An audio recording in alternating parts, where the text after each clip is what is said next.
it really involves my life story. So first, I was a history major in college, so I've got a natural curiosity about anything having to do with history.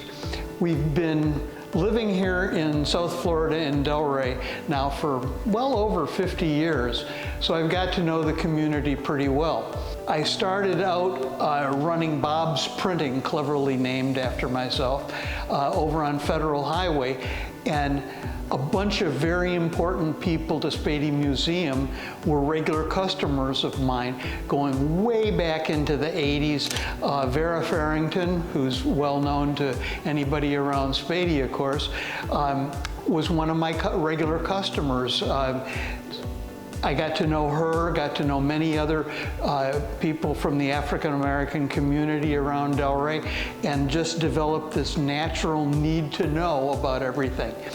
And along the way, I also became involved with the Delray Beach Historical Society, and at one point was actually a docent over there.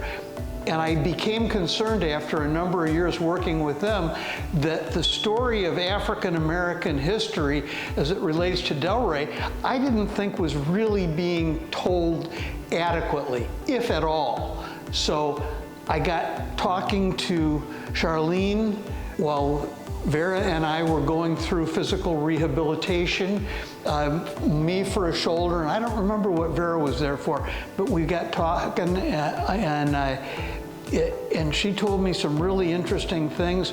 I had known Spencer Pompey when he was alive for many years. She put me onto the idea of reading his memoirs, which I hadn't read.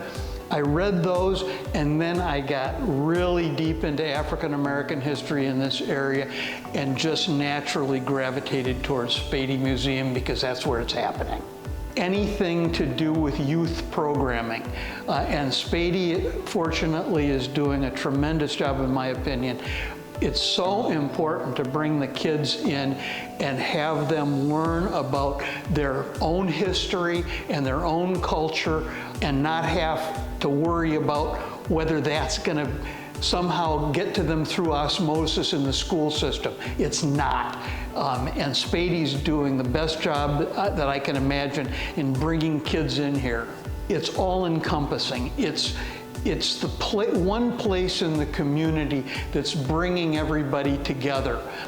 Both sides of Swinton Avenue, if you would, talking to people and making them understand the African American history and culture of this area.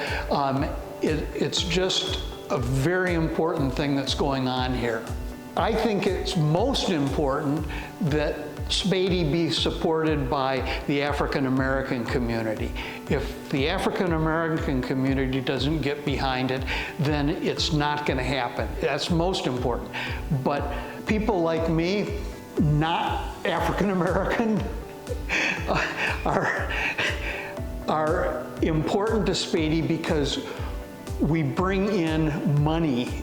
Spady needs money to be able to do the kind of programming that is necessary to get its story out to the entire community.